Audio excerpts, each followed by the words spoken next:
दोस्तों, स्वागत है आपका मेरे YouTube चैनल इंग्लिश बाबू पर। और आज मैं फिर हाजिर हूँ आपके साथ एक नई स्टोरी लेकर। और दोस्तों, आज की जो स्टोरी है बहुत ही छोटी सी स्टोरी है, लेकिन बहुत ही इंटरेस्टिंग स्टोरी है। सुनकर आपको बहुत अच्छा लगेगा, मज़ा आएगा। उसके अलावा इस स्टोरी के माध्यम से आपको कई सारे नए इंग्लिश के वर्ड मीनिंग सीखने को मिलेंगे, उनकी करेक्ट प्रोनाउंसिएशन के बारे में पता चलेगा, और जो इसका ग्रामर का पार्ट है हम उसे बिल्कुल डिटेल में कवर करेंगे, तो आप ट्रांसलेशन को बहुत ही अच्छे तरीके से सीख पाएंगे।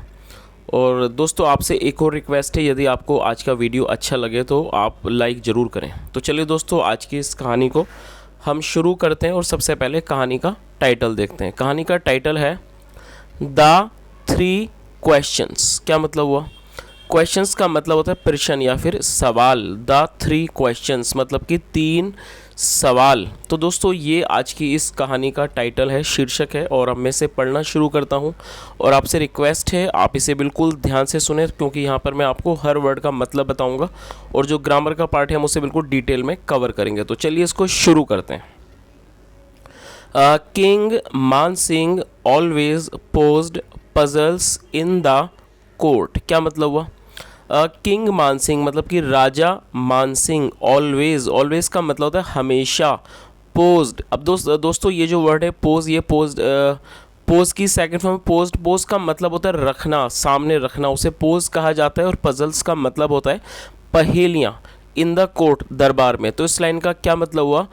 King Mansingh always posed puzzles in the court, मतलब कि राजा मानसिंह हमेशा दरबार में पहेलियाँ रखा करते थे। मतलब कि पहेलियाँ रखा करते थे, या कह सकते हैं पहेलियाँ पूछा करते थे दरबार में।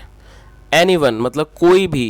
Who could not answer them was punished. दोस्तों, ये जो हु है ये एक रिलेटिव प्रोनाउन है, और इसकी हिंदी होती है जो। तो इस लाइन का क्या मतलब हुआ? एनीवन, जो भी, जो हु मतलब कि जो भी, हु कुड नॉट आंसर, जो भी इसका जवाब नहीं दे पाया या नहीं दे सका। आंसर दैम मतलब जो भी उनका आंसर नहीं दे पाया, उन पहेलियों का जवाब नहीं दे पाया। वॉज पनिश्ड, उसको सजा दी जाती, उसे दंड मतलब उसको दंडित किया जाता है, या कह सकते हैं उसको दंड दिया जाता है। तो इस पूरी लाइन का क्या मतलब हुआ? Anyone who could not answer them was punished. और दोस्तों, यहाँ जो दैम है वो पहेलियों के लिए यूज़ किया गया है, ये एक प्रोनाउन है। तो क्या मतलब हुआ? जो भी, कोई भी जो उनका जवाब नहीं दे पाता उसको पनिश मतलब कि उसको दंड दिया जाता। चलिए आगे देखिए। Once a man came to the royal court and challenged him. क्या मतलब हुआ? वंस मतलब कि एक बार, a man came to the royal court. Royal court का मतलब होता है शाही दरबार। और दोस्तों, ये जो हमारा वाक्य है और ये जो आज की स्टोरी है, ये पास्ट इंडेफिनिट में है। और जब भी पास्ट इंडेफिनिट में किसी भी तरह जब भी हम कोई अफर्मेटिव का वाक्य बनाते हैं तो वहाँ पर वर्ब की सेकंड फॉर्म का प्रयोग किया जाता है। और ये कम की सेकंड फॉर्म है केम। कम होता है, तो ये सेकंड फॉर्म है केम। तो इस लाइन का क्या मतलब हुआ? वंस एक बार, अ मैन केम एक बार एक आदमी आया। कहाँ आया? टू द रॉयल कोर्ट, शाही दरबार में आया। एंड और चैलेंज्ड हिम, चैलेंज का मतलब होता है किसी को चुनौती देना। चैलेंज्ड हिम, और ये जो हिम है वो राजा के लिए यूज़ हो रहा है। उसने उन्हें मतलब या उसे या कह सकते हैं उनको चुनौती दी। तो इस पूरी लाइन का क्या मतलब हुआ कि एक बार एक आदमी शाही दरबार में आया और उसने क्या करा? एंड चैलेंज्ड हिम, और उनको उसने क्या करा? चुनौती दी। इफ़ यदि, you don't answer my 3 questions correctly you have to give up the throne. क्या मतलब हुआ? If you don't answer my 3 questions correctly. If का मतलब होता है यदि। और दोस्तों, ये जो हमारा वाक्य है ये प्रेजेंट इंडेफिनिट का वाक्य है। If you do not answer my 3 questions, यदि आप मेरे 3 सवालों के जवाब नहीं देते हैं। If you don't answer my 3 questions correctly मतलब कि सही से, या कह सकते हैं ठीक से, सही से। यू हैव टू, आपको छोड़ना होगा। You have to give up. Give up का मतलब होता है किसी चीज़ को छोड़ देना या फिर त्याग देना। तो आप इस वर्ड को नोट कर सकते हैं। गिव अप के कई मतलब होते हैं। गिव अप का मतलब हार मानना भी होता है, छोड़ देना भी होता है, और इसका मतलब त्यागना भी होता है। तो इस लाइन का क्या मतलब हुआ? You have to give up, आपको छोड़ना होगा या फिर आपको त्यागना होगा। द थ्रोन सिंहासन को। किंग मान सिंह अग्रीड, ये अग्री की सेकंड फॉर्म है अग्रीड, जिसका मतलब होता है सहमत हो जाना। किंग मान सिंह, राजा मान सिंह अग्रीड, राजा मान सिंह सहमत हो गए। तो इस पूरी लाइन का क्या मतलब हुआ कि एक बार एक आदमी शाही दरबार में आया और उसने उनको चुनौती दी। क्या कहा उसने कि if you don't answer my 3 question, यदि आप मेरे 3 सवालों के जवाब नहीं देते हैं सही से correctly, you have to give up the throne, आपको सिंहासन को छोड़ना होगा। और जो किंग थे, किंग मानसिंह, राजा मानसिंह अग्रीड, वो सहमत हो गए। चलिए दोस्तों अब आगे देखते हैं आगे स्टोरी में क्या होता है और वो कौन से 3 सवाल थे, और हमें ये भी पता चलेगा क्या राजा उन सवालों का जवाब सही से दे पाए या नहीं दे पाए। चलिए आगे देखते हैं। द मैन आस्ड 3 क्वेश्चंस, और जो आदमी था उसने पूछे, ये आस्क की सेकंड फॉर्म है आस्ड, उसने पूछे 3 क्वेश्चंस, उसने 3 सवाल पूछे। Who runs faster than the wind, क्या मतलब हुआ दोस्तों, आपको ये समझना होगा कि ये जो हु है ये एक रिलेटिव प्रोनाउन है और ये एक सिंगुलर, उसके अलावा ये एक सिंगुलर नाउन है और साथ में ये इंट्रोगेटिव वर्ड भी है। और ये फास्ट की सेकंड फॉर्म है फास्टर, ये एक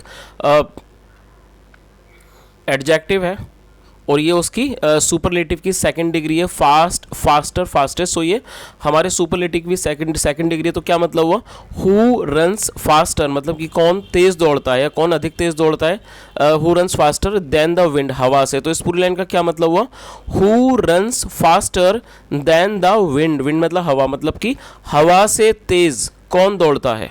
चलिए ये पहला सवाल था। आगे देखिए, who helps in trouble, trouble का मतलब होता है समस्या, संकट, परेशानी। तो क्या मतलब हुआ, हु हेल्प्स इन ट्रबल, मतलब कि परेशानी में या फिर कह सकते हैं संकट के समय कौन मदद करता है। चलिए अगला देखिए, which is the sweetest thing in the world. दोस्तों ये जो हमारा वर्ड है स्वीटेस्ट, ये भी एक एडजेक्टिव है और ये सुपरलेटिव की 3rd डिग्री है। स्वीट, स्वीटर, स्वीटेस्ट, स्वीट मीठा और स्वीटर उससे मीठा और स्वीटेस्ट सबसे मीठा। तो इस लाइन का क्या मतलब हुआ, which is the sweetest thing, मतलब कि सबसे मीठी चीज़ क्या है इन द वर्ल्ड, दुनिया में। तो इस पूरी लाइन का क्या मतलब हुआ कि दुनिया में सबसे मीठी चीज़ क्या है, और ये क्वेश्चन मार्क है। चलिए दोस्तों अब हमारे ये 3 सवाल हो गए, अब हम इसके आगे देखते हैं कि आगे इनके क्या जवाब होते हैं। The king thought a lot, ये थिंक की सेकंड फॉर्म है थॉट और ये पास इंडेफिनिट का ही वाक्य है। अ लॉट मतलब बहुत ज़्यादा। The king thought a lot, राजा ने बहुत अधिक सोचा, बट लेकिन he could not answer the questions. और दोस्तों कुड का मतलब होता है सका, सकी, सके या फिर पाया, पाई, पाए, जो कि पास्ट को दिखाने के लिए यूज़ किया जाता है। तो इस लाइन का क्या मतलब हुआ अच्छी तरह से समझ लीजिए। The king thought a lot, राजा ने बहुत सोचा, लेकिन क्या हुआ, he could not answer the questions, लेकिन वो सवालों के जवाब नहीं दे पाए, या कह सकते हैं वह सवालों के जवाब नहीं दे सके। चलिए आगे देखिए, नाउ अब द किंग फियर्ड, ये फियर की सेकंड फॉर्म है फियर, इसका मतलब होता है डर लगना, भय महसूस होना। तो क्या मतलब हुआ, नाउ अब द किंग फियर्ड, राजा को डर लगा, लूजिंग, खोने का, हिज थ्रोन, अपने सिंहासन को। तो इस पूरी लाइन का क्या मतलब हुआ, now the king feared losing his throne, अब जो राजा थे उन्हें डर लगा अपना सिंहासन खो देने का। जैसा आपने देखा था ऊपर, जो वो व्यक्ति था उसने ये पहले ही बोल दिया था कि यदि आप नहीं दे पाते हैं ये जवाब तो आपको अपना सिंहासन छोड़ने का होगा, और जो राजा साहब थे उन्होंने भी उस चीज़ पर सहमति जता दी थी। तो अब जब वो उसके आंसर नहीं दे पाए तो उनको डर लग रहा था कि कहीं उनका सिंहासन उन्हें छोड़ना ना पड़े। चलिए आगे देखिए, द मैन सेड, आदमी ने कहा, प्रॉमिस मी, मुझसे वादा करो, नेवर, कभी नहीं, टू पोज क्वेश्चंस, कभी भी सवाल ना पूछने का, टू द पीपल, लोगों से, एंड और I will leave your throne, मैं आपका सिंहासन छोड़ दूंगा। तो इस पूरी लाइन का मतलब क्या हुआ कि उस आदमी ने क्या कहा, द मैन सेड, आदमी ने क्या कहा कि मुझसे वादा करिए या मुझसे वादा करो कि आप कभी भी मतलब लोगों से सवाल नहीं पूछोगे, and I will leave your throne, और फिर मैं आपका जो थ्रोन है, सिंहासन है, उसे छोड़ दूंगा। चलिए दोस्तों आगे देखते हैं आगे क्या होता है और इनके सवालों के क्या जवाब होते हैं। The king promised to do so, so मतलब ऐसा, और ये प्रॉमिस की सेकंड फॉर्म है। और दोस्तों ये जो वर्ड है प्रॉमिस, आप इसे नोट कर सकते हैं, आपने अक्सर सुना होगा। प्रॉमिस एक वर्ब है और साथ में एक नाउन भी है। नाउन में इसका मतलब होता है वादा और प्रॉमिस मतलब वादा करना। तो आप इसे नाउन कितना और वर्ब कितना यूज़ कर सकते हैं। यहाँ पर इसे वर्ब के रूप में प्रयोग किया गया है और ये वर्ब की सेकंड फॉर्म है क्योंकि ये पास्ट इंडेफिनिट का वाक्य है। तो आप इसका मतलब समझ लीजिए, the king promised to do so, राजा ने ऐसा करने का वादा किया। सो इसलिए डू सो, एंड और आस्ड और पूछा, द आंसर्स और उन्होंने मतलब कि जो जवाब थे उन्हें पूछा, जवाबों को पूछा। द मैन सेड, आदमी ने कहा, a hearts wishes are faster than the wind. क्या मतलब हुआ दोस्तों, यहाँ हार्ट के बाद एपिस्ट्रोफी एस का प्रयोग किया गया है। एपिस्ट्रोफी एस का मतलब होता है का के की। तो क्या मतलब हुआ, आ हार्ट्स विशेष मतलब एक दिल की ख्वाहिशें, विशेष मतलब इच्छाएं, इच्छाएं या फिर कह सकते हैं ख्वाहिशें। तो क्या मतलब हुआ, हार्ट्स विशेष, एक जो दिल की ख्वाहिशें होती हैं, एक दिल की जो ख्वाहिशें होती हैं या फिर इच्छाएं होती हैं, आर फास्टर वो ज़्यादा तेज होती हैं, देन द विंड हवाओं से। तो उसने क्या बोला उस आदमी ने पहला, कि जो दिल की इच्छाएं होती हैं उसकी, वो हवाओं से मतलब हवा से भी अधिक तेज होती है। अगला देखिए, support helps a man in trouble. और जो सपोर्ट होता है किसी भी तरह का, ये कह सकते हैं समर्थन होता है, हेल्प्स वो मदद करता है, अ मैन एक आदमी की, इन ट्रबल एक समस्या में। तो इस लाइन का क्या मतलब हुआ कि यदि कोई व्यक्ति किसी भी ट्रबल में होता है, संकट में होता है, उसकी मदद कौन करता है, समर्थन, सपोर्ट मतलब कोई भी अगर उसको सपोर्ट करे तो वो क्या करता है, वो उस व्यक्ति की मदद करता है समस्या में। एंड पोलाइट वर्ड्स, पोलाइट का मतलब होता है विनम्र, पोलाइट वर्ड्स मतलब विनम्र शब्द, और जो विनम्र शब्द होते हैं आर द स्वीटेस्ट वो सबसे मीठे होते हैं इन द वर्ल्ड दुनिया में। तो आप इस लाइन का मतलब सही से समझ लीजिए कि जो सपोर्ट है मतलब जो समर्थन है, सपोर्ट करना है, वो किसी का भी आदमी का किसी समस्या में वो उसकी मदद करता है एक समस्या में।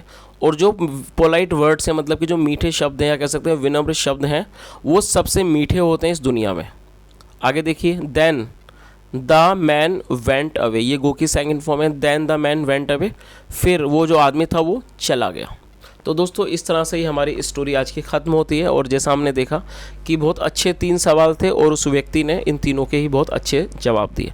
तो यदि आपको आज की स्टोरी अच्छी लगी और मेरा पढ़ाने का प्रयास भी अच्छा लगा हो तो आपसे रिक्वेस्ट है, वीडियो को ज़रूर लाइक करें, शेयर करें, चैनल को भी सब्सक्राइब करें और कमेंट करके ज़रूर बताएं यदि आपका कोई सुझाव हो। सुनने के लिए thank you so much. Have a nice day and bye.